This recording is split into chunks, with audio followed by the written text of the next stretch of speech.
les boys, il nous reste encore du temps. On donne tout ce qu'on a. Let's go! Salut les boys! Ça, poulet! 109.1 Sport des Sous. Ouais! Ici Charles Tibert qui vous dit... De retour au World Mimes Fight! Yes, fils de chien! Yes, de chien! Ok, fini là! Match nul!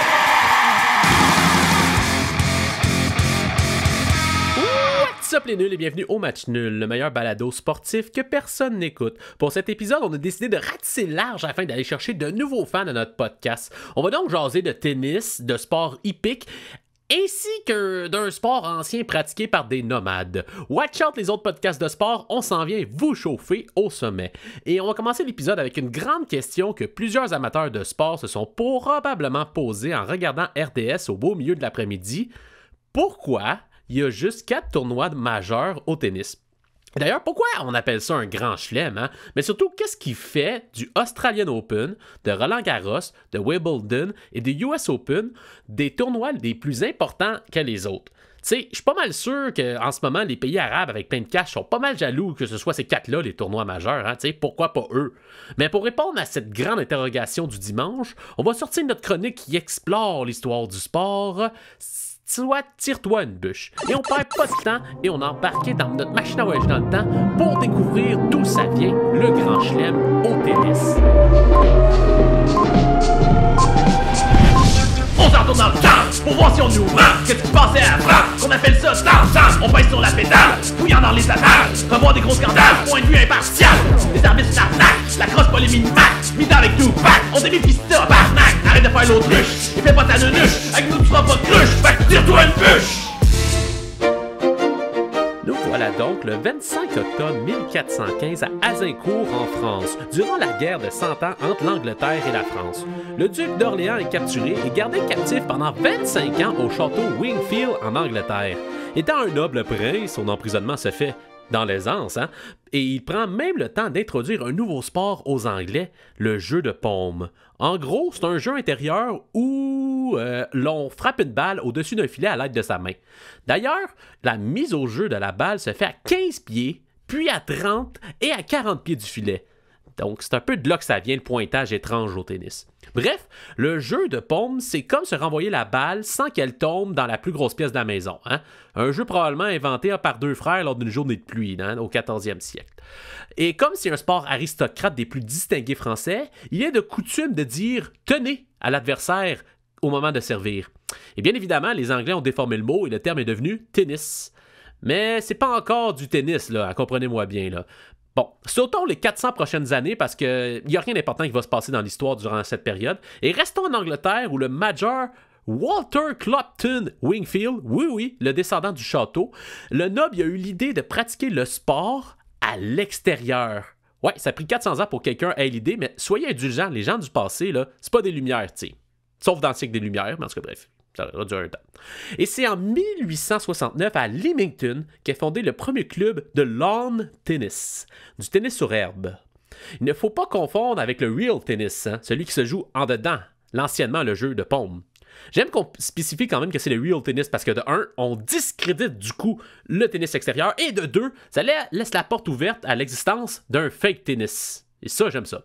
Bien vite, ce nouveau jeu va se répandre partout sur les îles britanniques. Par contre, le tennis, étant un sport de la haute société, ne peut être pratiqué que comme un loisir par de riches aristocrates. Tu sais, ceux qui n'ont pas besoin d'argent pour vivre parce qu'ils ont trop d'argent.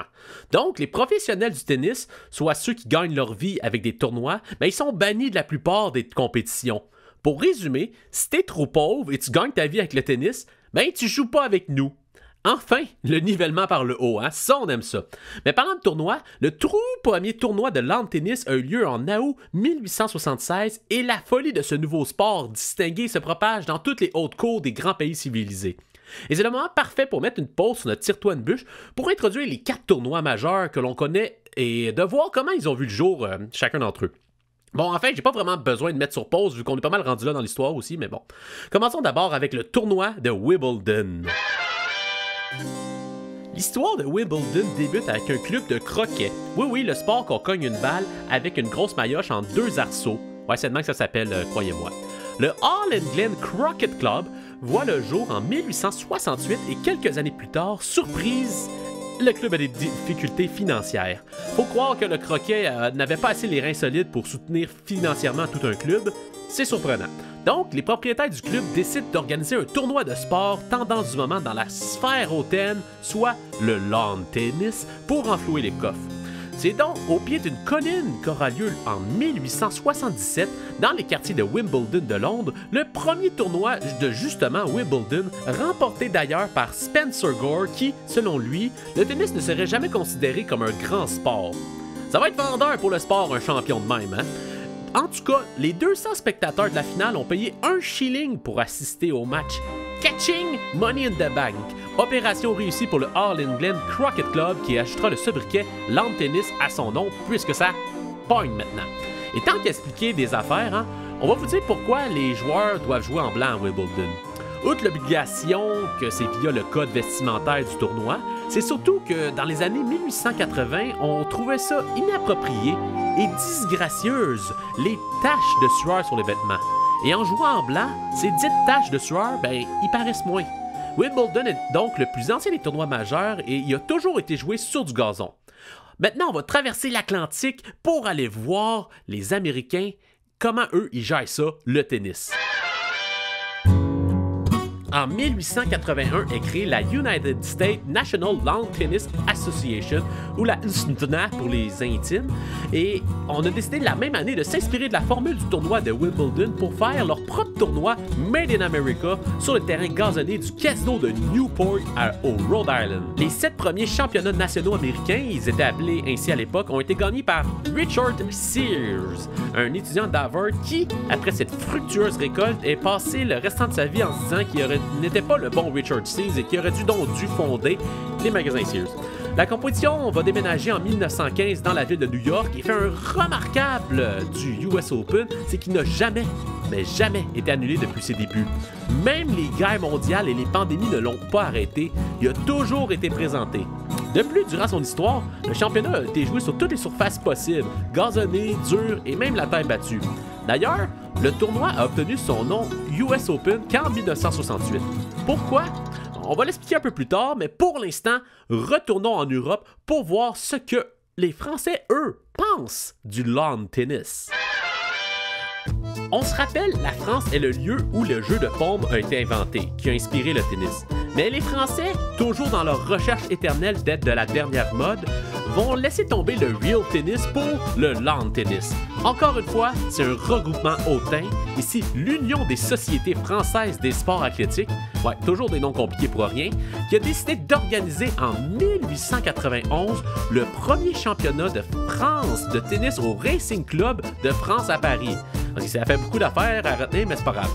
Mais contrairement à nos 2 tournois précédents, ça intéresse pas grand monde, hein? Il y a peu de participants, de foule et de médias. Écoute, c'est tellement pas populaire que quand le tournoi est ouvert aux femmes en 1897, c'est seulement 3 femmes qui s'inscrivent et la gagnante, Adine Masson, va conserver son titre les 2 années suivantes car personne ne s'inscrit. Mais Yvonne Prévost va prendre son titre en 1900 parce qu'Adine ne s'est pas inscrite et qu'Yvonne est la seule du tournoi. Bref, la grosse compétition ici, hein? Le tournoi finira par gagner en popularité pour devenir le plus gros tournoi sur terre battue au monde et du coup, construire un nouveau stade pour la compétition en 1925, le stade Roland-Garros. Et vite comme ça, Roland-Garros est un aviateur qui est mort durant la Première Guerre mondiale, mais qui aimait bien ça le tennis, donc on a nommé le stade en son honneur. Ouais, c'est aussi calme que ça. Déplaçons-nous une dernière fois pour découvrir l'Open d'Australie. Pendant ce temps, à l'autre bout du monde, la mode du lawn tennis finit par arriver en Australasie. Et non, c'est pas moi qui n'ai plus capable de parler, mais l'Australasie était les colonies britanniques regroupant l'Australie, la Nouvelle-Zélande, la Guinée et les petites îles qui n'ont pas le choix d'écouter la reine.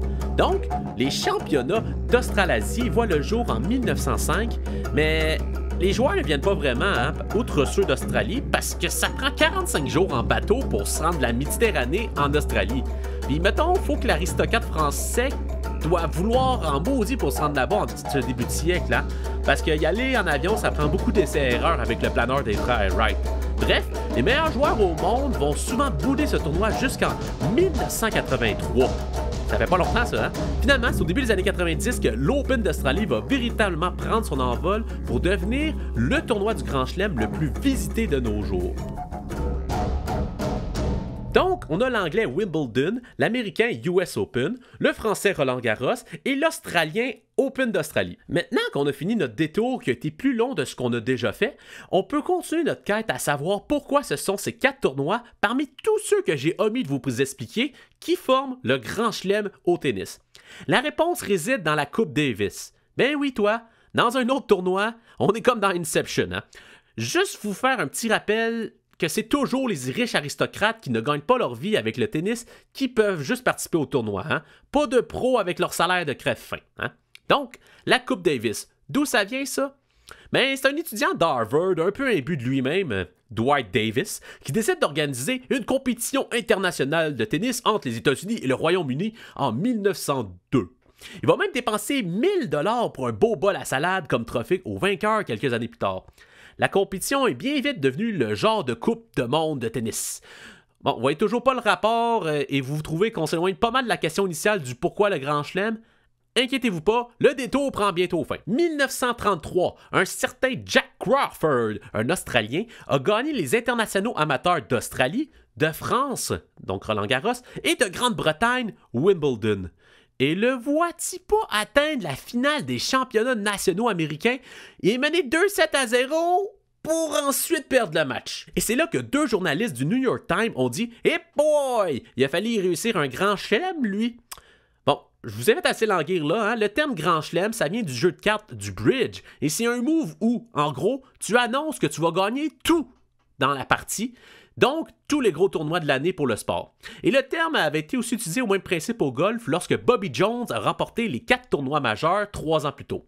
Mais pourquoi c'est le US Open, Roland Garros, Wimbledon et l'Open d'Australie qui sont les 4 tournois du Grand Chelem au tennis? Surtout sachant que l'Australie a vraiment pris son envol dans les années 80. Hein? C'est qui a décidé ça? Comme on l'a vu préalablement, les 4 tournois sont des championnats internationaux amateurs. Et, on se rappelle de la Coupe Davis, seulement 4 pays l'ont remporté de sa création jusqu'en 1973. Lesquels? L'Australie, la France, le Royaume-Uni et les États-Unis. Donc, gagner le tournoi sur les terres des meilleurs pays de tennis au monde révèle d'un certain exploit. Voilà pourquoi c'est les 4 tournois qui sont devenus majeurs et le moment fort de la saison de tennis. Le premier à avoir réussi l'exploit à remporter les 4 tournois dans la même année est l'Américain Donald Budge. En 1938, l'Australien Rod Laver a, quant à lui, réussi l'exploit 2 fois plus tôt qu'une, en 1968 et en 1969. Chez les femmes, l'Américaine Maureen Connolly et l'Australienne Margaret Smith Court l'ont aussi réussi, et Steffi Graf qui, quant à elle, a réussi un grand chelem doré, soit les 4 tournois majeurs plus une médaille d'or olympique. Donc, vous voilà enfin éclairé sur le sujet. Ah oui, c'est vrai, il fallait que je vous explique d'où ça vient la notion d'Open, genre le US Open et l'Open d'Australie. C'est tout simplement dû au fait qu'en 1968, le tennis a accepté les joueurs professionnels de partout et les tournois devenaient donc Open, soit ouverts à tous. Ouais, c'est aussi simple que ça. Des fois, les choses peuvent s'expliquer en 2 phrases, mais c'est plus drôle de faire des détours historiques pour voir à quel point le passé ne cesse de nous surprendre. Maintenant, passons au patinage de vitesse. Grosse nouvelle dans le milieu de la LHJMQ, le Titan d'Acadie Batters, cette équipe-là qu'on ne sait pas trop qu'elle existe, mais qu'on connaît son nom, est sur le point d'être vendue au président de Fix Auto. Oui, ceux qui font semblant de dire fuck you à la télé. Ils pensent que M. Fix Auto pourrait déménager l'équipe sur la rive sud de Montréal à Longueuil. Hey, pensez-vous que ça pourrait marcher la LHJMQ à Longueuil? Pour l'instant, à chaque fois que la LHJMQ s'en vient dans le coin de Montréal, ça marche pas vraiment. Donc, peut-être que ça marcherait pas encore, mais en tout cas, ça ferait une autre équipe proche de la Rive-Sud, plus proche de Montréal. Peut-être, on verra. Les championnats du monde de la IIHF en 2023 ont été enlevés à la Russie. Puis là, on se demande à qui ça va aller. Parce que, tu sais, la Russie n'a pas compris que c'est pas le temps d'aller à la guerre. Et là, on a demandé au Canada de pouvoir oser de présenter ces fameux championnats du monde. Mais là, qu'est-ce qui arrive là? C'est que Québec, Ottawa, Moncton, Halifax, en tout cas, tous les pays veulent...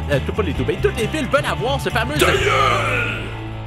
Ouais, je vais bien la fermer parce que je commençais à dire n'importe quoi puis à bafouer mes mots. Donc, on va aller faire une petite pause publicitaire et au retour, on va dévoiler des trucs Ben oui. Loisirs Sport 2000, on a de tout. Les jouets au volet et prendre un petit coup. Manger et guérir, voir une flash pas de goût. Faire une coupe de swing comme des duels de fou. Cette semaine, à Loisirs Sport 2000, il vous coûtera seulement le prix de 2 billets si vous venez accompagné d'une personne. Loisirs Sport 2000, plaisir garanti. Une journée tranquille, pas de sachet là. Loisirs Sport 2000, on s'occupe de vous. Oh, ouais, il s'occupe de nous, hein, c'est ça. Bon, donc, la quête de vérité, hein, c'est un chemin ardu. Charles Divers aime ça nous rappeler. Et là, aujourd'hui, je sais pas si vous avez déjà entendu parler du Kentucky Derby. Non? Ben, en tout cas, Charles Divers aurait découvert un grand secret par rapport à cet événement-là de course de chevaux. Donc, on va aller écouter ça.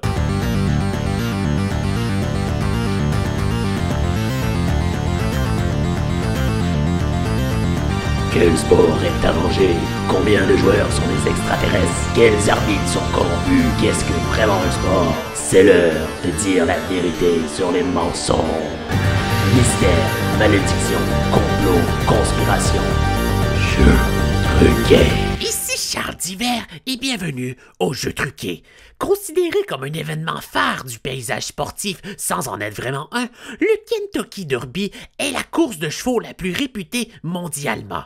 Bien que plusieurs personnes trouvent ce genre de sport avec des animaux archaïques, cette compétition génère beaucoup d'aspects financiers pour seulement une simple course de 2 minutes. Toutefois, le Kentucky Derby recèle un terrible secret.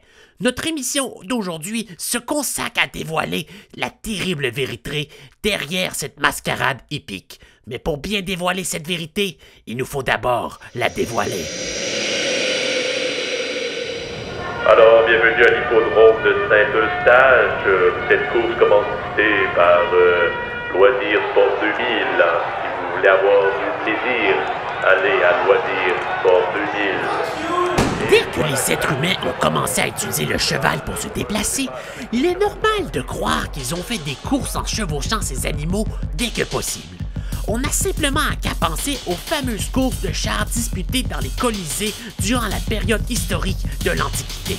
Mais c'est en Angleterre, durant le 18e siècle, qu'on établira les courses de chevaux que l'on connaît, soit au signal de départ, les chevaux avec leur jockey partent au galop pour franchir le poteau d'arrivée en premier. Dans les médias, ces courses sont souvent associées à la haute société ou au crime organisé et on retrouve des hippodromes dans les plus grandes villes du monde, de Paris à Dubaï jusqu'à Londres et au Kentucky. Qu'est-ce que le Kentucky Derby au juste? C'est la course de chevaux la plus connue et la première de la triple couronne américaine. Surnommée les 2 minutes les plus excitantes du sport, le gagnant de la course remporte près de 1,4 million de dollars. Mais plusieurs non-connaisseurs du milieu du sport hippique s'interrogent sur pourquoi c'est au Kentucky qu'a lieu le plus gros derby américain. Ce n'est pas vraiment l'État le plus populeux ou avec la plus grande histoire, alors il semble étrange que ce soit là que se retrouve la plus grande course de chevaux des États-Unis.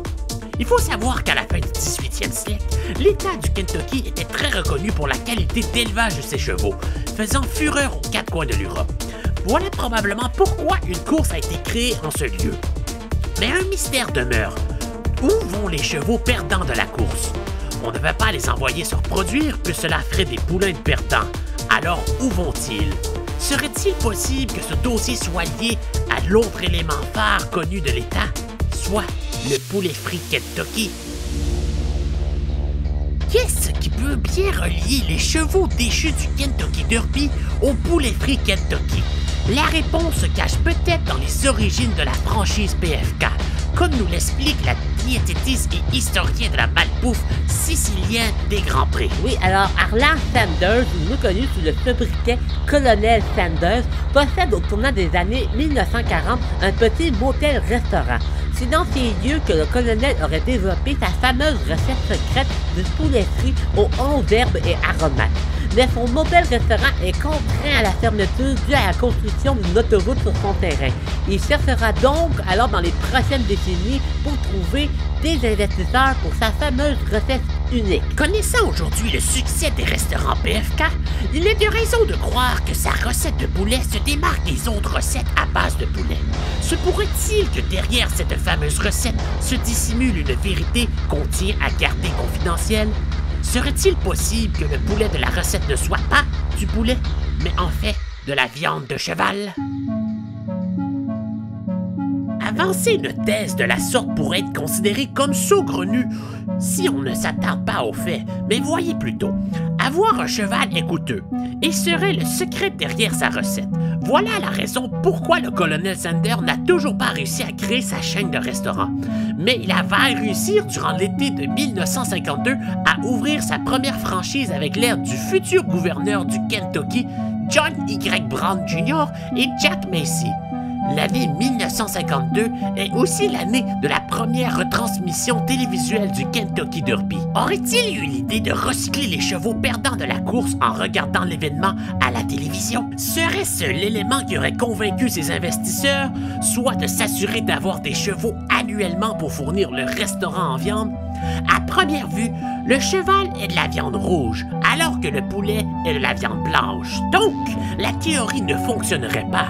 Mais il faudrait être stupide de ne pas savoir que cuit à une plus haute température, de la viande de cheval devient de la viande blanche, comme nous l'explique le scientifique de l'Institut de la science culinaire grecque, Hector Yadégrosgospolos. Et là, serait stupide de croire que le sang s'évapore de la viande rouge pour ne laisser que de la viande blanche. Voyons, pourquoi vous posez ce genre de questions? Comme la science vient de nous l'expliquer, seuls les stupides ne connaissent pas la notion d'évaporation du sang de la viande rouge pour devenir blanche. La fameuse recette secrète du colonel Sanders. On note aussi que jamais un cheval a participé 2 fois à la même course depuis les années 50. Plusieurs argumenteront qu'avec le nombre de franchises de poulet frit Kentucky dans le monde, jamais la quinzaine de chevaux perdants du Kentucky Derby pourrait fournir la chaîne en viande. Et nous leur répondons simplement qu'un cheval, c'est plus gros qu'un poulet, donc plus de viande. On peut aussi supposer qu'avec les années, le PFK s'est associé à d'autres derbies pour avoir les chevaux perdants. Pensez-y la prochaine fois que vous mangez du PFK. Peut-être que dans votre bouchée se cachent les restes du cheval Inner Beauty qui a fait perdre l'espoir de la fortune à un parieur compulsif. La quête de vérité est un chemin ardu. Les faits peuvent ne pas être ce qu'ils laissent paraître. Et jusqu'au prochain mystère, ici Charles Divers qui vous dit au prochain mystère.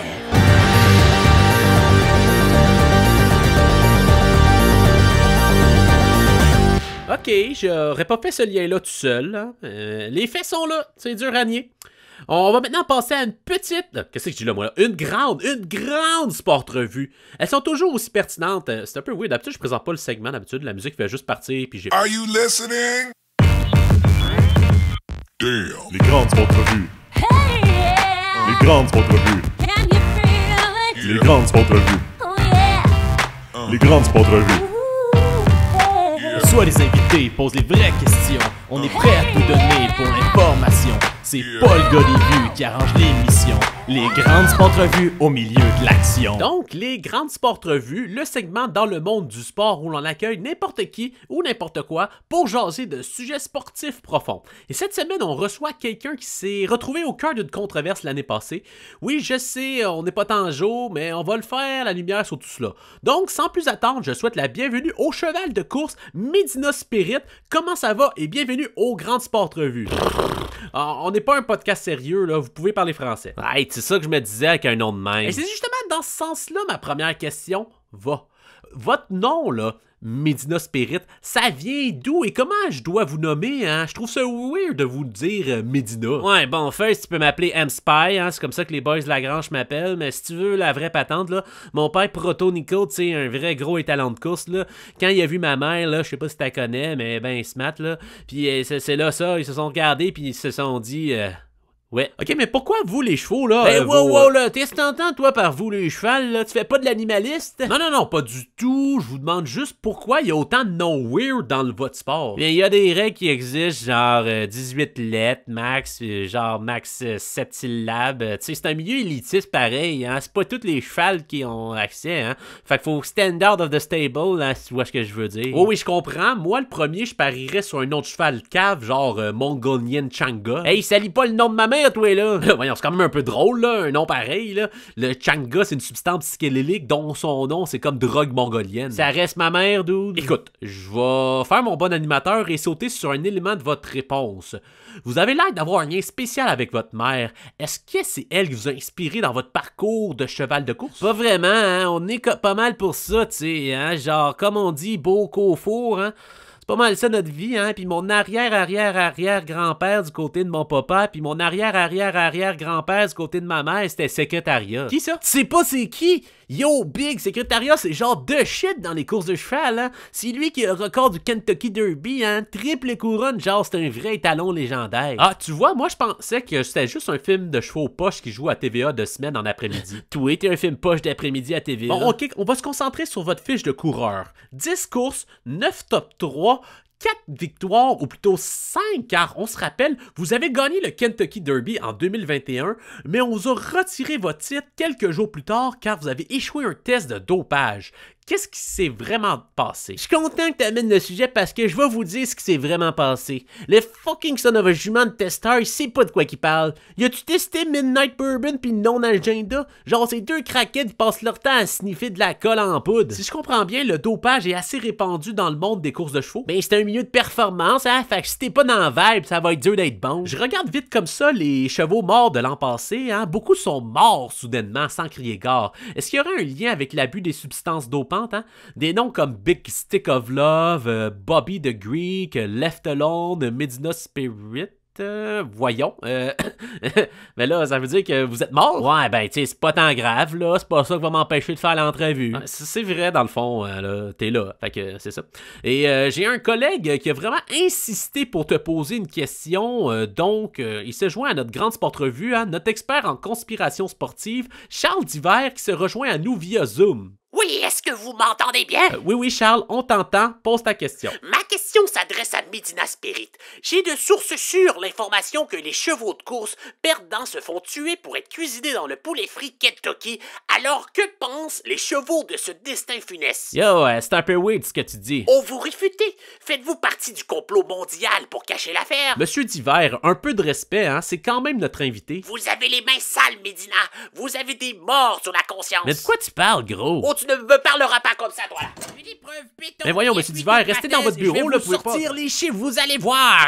Attendez, je vais le sortir. Allez, voilà. Il y a 1000 morts de chevaux par année seulement aux États-Unis et 60% de ces morts sont dans des circonstances nébuleuses. Savez-vous où vont les corps de ces chevaux? T'es bien un vieux sénile. Peut-être, mais vous êtes la personne la mieux placée pour appuyer la théorie. Pourquoi? Vous avez dit tantôt que vous étiez un cheval mort. Toi, t'es un cheval mort. Non, moi je suis un chercheur de vérité dans les mensonges. Vous êtes juste un poulain qui refuse d'atteindre la vérité. Voyons, ça vient de plus en plus n'importe quoi, ce segment-là. Combien y a-t-il de reptiliens parmi les chevaux de course? Ben, on n'est pas des reptiles. Laissez-moi prélever vos selles pour que je puisse les analyser. Hey, wow, j'ai juste besoin d'un petit étron. Ma marde, là. Bon, là, c'est assez. Merci, Charles et Medina Spirit. Passons rapidement au Canadien en 5 minutes. Mon poulain est à 2 lettres d'être poulet. Ici, au match nul, on ose faire différent. Puis le Canadien là-dedans. Des sujets originaux qui couvrent tous les sports. Ouais, mais les Canadiens... On parle de ce qu'on ne parle pas ailleurs. Ah, fait que pas de Canadiens. Match nul, la balado. Mais ils vont aussi faire série. Ok, on a compris. Voici enfin le segment où on parle des Canadiens de Montréal en 5 minutes. Analyse, débat, opinion, discussion, confrontation, gestion d'entrave, ligne ouverte, ligne fermée, ligne orange, alouette. Non, pas d'alouette, ni de club de foot, juste les Canadiens de Montréal. Le Canadien en 5 minutes. C'est là. Bon, là, ça serait le moment désigné pour rendre hommage à Guy Lafleur, mais, tu sais, on est match nul, hein? On fait jamais rien au bon moment, genre, ça serait plus notre style de faire un hommage funeste à un joueur, tu sais, qui est pas encore décédé. Mais au lieu de faire un hommage au décès futur de Chris Higgins, on va faire un petit récapitulatif de la saison des Canadiens, puis on fait ça sous la forme d'une bande-annonce. Ouh! Dans un monde où les Canadiens de Montréal sont l'équipe la plus populaire de tous les temps, on pourrait croire qu'ils sont à l'abri des saisons misérables. Écoute, Gary, on est à quelques joueurs de la gagner cette coupe-là. Donc, laisse-moi t'exposer au repêchage d'expansion du Kraken. Ben là, ils vont me prendre. Pas si t'es blessé au genou. Mais les Canadiens découvriront rapidement qu'atteindre la finale ne signifie pas qu'on est une bonne équipe. L'équipe sera confrontée à sa plus grande crise depuis qu'elle a osé mettre un entraîneur anglophone à la barre de l'équipe. Les Sacraments. C'est à ce moment que l'ennemi juré autoproclamé de Marc Bergevin, les Hurricanes de la Caroline, vont mettre leur plan de vengeance à exécution. Et là, nous allons prendre notre deuxième joueur de centre pour la modique somme de 6 millions de dollars.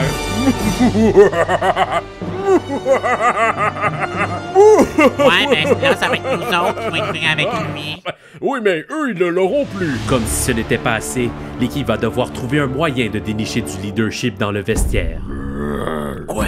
Weber, t'es plus capable de jouer? On va te remplacer par un comité de leadership. Petrie, tu deviens assistant. Allons, on est. Hey, c'est pas le temps de pratiquer ton espagnol sur Duolingo. Restons focus sur le camp d'entraînement. Que cela le tienne, les parcours des équipes glorieuses sont parsemés d'embûches, mais les Canadiens découvriront rapidement que ne pas avoir un bon camp d'entraînement peut laisser des traces. Dominique, peux-tu nous expliquer pourquoi vous êtes poche? On a juste alloué 25 buts en 6 matchs, mais je sens que les choses prennent place. Il y a aussi Price. Il va être là pour le début de la saison. Tout commence mal. L'équipe attend son 6e match de la saison pour remporter son premier match. Une stratégie audacieuse, mais les Canadiens découvriront rapidement que d'accumuler les défaites consécutives ne rapproche pas l'équipe des séries. La panique s'installe à Montréal. On nous dit que l'équipe a du talent et c'est une question de temps. Ils nous prennent-tu pour des caves? Parce que c'est plus sûr que nous autres qui sont dans la cave, hein? Encore une autre défaite 5-1 contre le Kraken. Attention, retroussez vos pantalons parce que notre bateau coule dans la cave. Les Canadiens doivent agir. Le président doit sortir du silence. Le Canadien congédie Marc Bergevin. Monsieur, Bergevin a été renvoyé. Loser. Ouais, mais on est encore pris avec notre ennemi. Ah oui, c'est vrai. Oh, merde.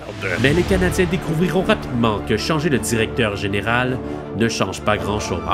Jeff Gordon, blablabla, fight de GM, blablabla, processus fucking law. Ok, tout l'eau là, gang. La Sainte Flanelle n'est pas au bout de ses peines. Un invité de Marc se fera sentir dès son arrivée dans le vestiaire. Checkez, il y a un nouveau dude sur le line-up. Bon, enfin des renforts. Ça dit qu'il s'appelle Ovid. Damn, un joueur scandinave en plus. Mais les Canadiens découvriront rapidement que le COVID-19 n'est pas un nouveau joueur scandinave. L'hécatombe s'ensuit. Le Canadien devient le Rocket de Laval. Des joueurs qui veulent se prouver amèneront-ils un nouveau souffle à la saison? Hey, wow, c'est quoi ça? Ah, ça, c'est la musique qui joue quand on gagne. Oh, cool, ça groove! Ouais, habitue-toi pas trop, le jeune. Mais les Canadiens découvriront rapidement que les excuses sont dures à trouver lorsqu'on remporte seulement 2 victoires en 2 mois. Le coach Ducharme doit commencer à lever le ton. Les gars, on peut faire mieux. Donc, c'est ça. Voilà les 3 pots pour former l'excuse à dire aux journalistes pour la défaite de ce soir. À Paquette, c'est ton tour devant les médias. Bon, l'arbitre a manqué nos changements de trio. Avec enfin l'arrivée du nouveau directeur général en Kent Hughes, un nouveau plan quinquennal va s'amorcer. Mais les Canadiens découvriront rapidement que Dominique Ducharme ne figure pas dans ce plan. Coach, pourquoi le club a encore perdu 8-2? Bah, on a fait 8 erreurs durant le match, puis on comptait sur les 8, là. Enfin, le couperet tombe. Ducharme est congédié. On sort un entraîneur du Pee-Wee en Martin Saint-Louis pour prendre la barre de l'équipe. L'espoir renaît. Une série de victoires, 5 de suite. Un exploit que Ducharme n'a jamais été capable de faire en saison régulière. Même pas 2 petits matchs victorieux dessus. Wow, là, attends, il y a une raison à ça. C'est l'entraîneur des gardiens avec le momentum dans la douche adverse. Avec Martin Saint-Louis à la tête, le Canadien peut redevenir aspirant à la Coupe. Les autres équipes, par peur, mettent leur deuxième gardien et reposent leurs meilleurs joueurs. Le flambeau est rallumé. Mais les Canadiens découvriront rapidement que l'effet d'un nouvel entraîneur n'est qu'un effet temporaire. Il reste tout de même une chose pour s'accrocher à cette misérable saison, la loterie au repêchage. Mais les Canadiens découvriront rapidement que finir dernier ne veut pas nécessairement dire que l'on repêche premier. Fait qu'on a tout fait ça pour un joueur de 3e trio! Fuck! Ouais, mais au moins on va être fiable défensivement. Les Canadiens de Montréal, édition 2021-2022. Ça aurait pu être pire. Ouais, Subban aurait pu être là avec sa casquette.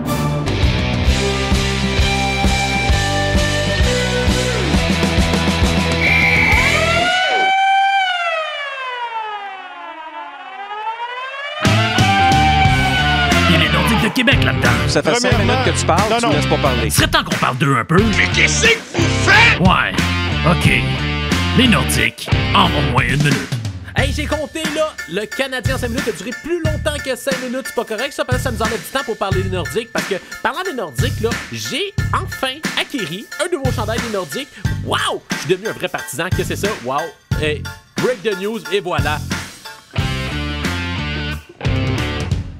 Je sais pas si vous en rappelez, voilà un petit moment, on avait lancé notre propre série de conférences, hein, les Talks de Nul. Mais on en a une nouvelle juste pour vous aujourd'hui, on va aller écouter ça.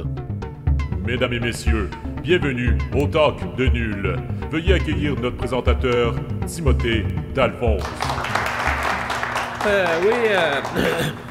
Donc, bonjour à tous et bienvenue à mon Talk de Nul.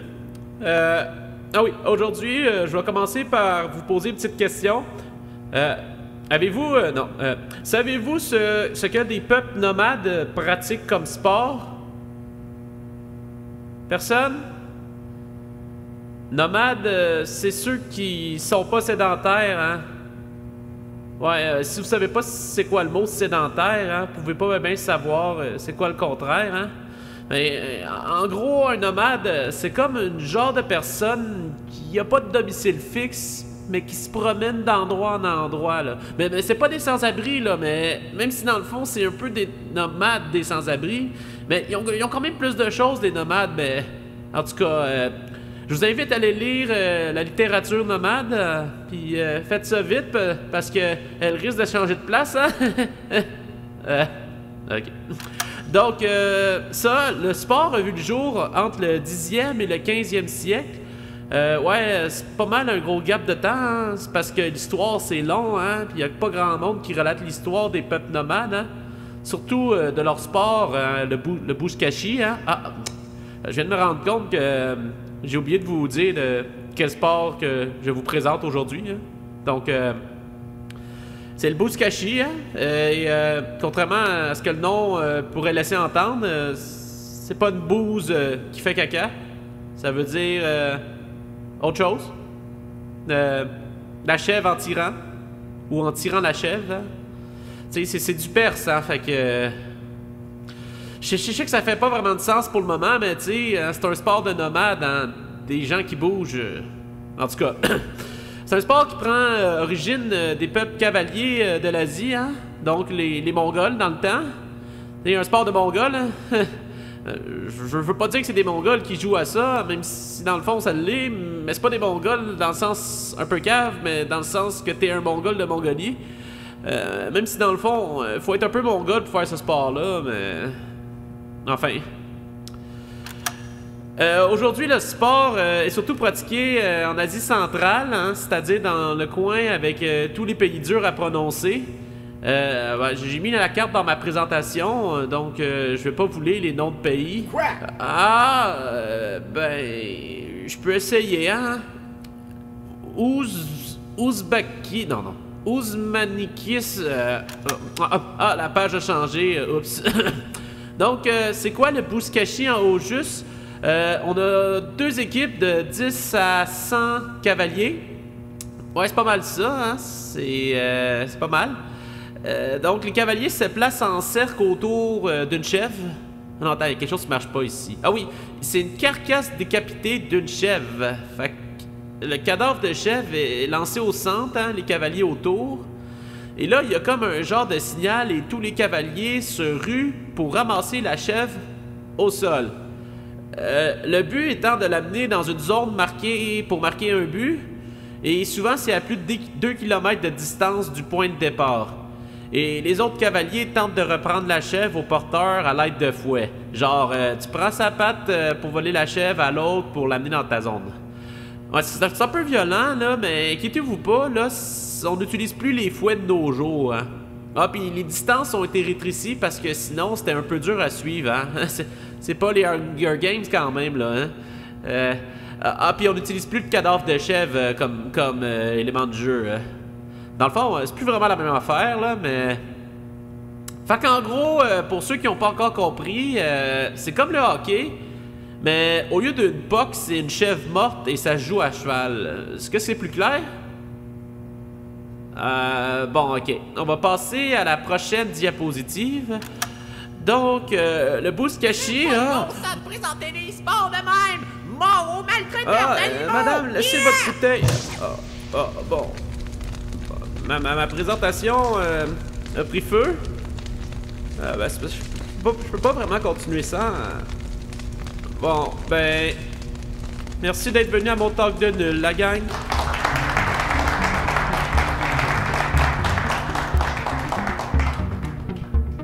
Et voilà ce qui complète l'épisode. Merci à vous. Oui, je vous remercie pas souvent, mais merci à vous d'écouter ces épisodes-là. Merci à moi aussi de faire ces épisodes-là. Mais surtout, merci Plaisir Gastronomique. Oui, Charles-Bien Référence, puis une blog gratuite d'un blog pas tant bon. Mais en tout cas, on vous revient le mois prochain. On a de la formule nulle, puis des affaires qui s'en viennent. J'essaie toujours de faire, comme je vous ai promis, un jeu vidéo, mais regarde, ça va arriver un moment donné. Donc on se revoit le mois prochain pour un autre épisode du Match Nul.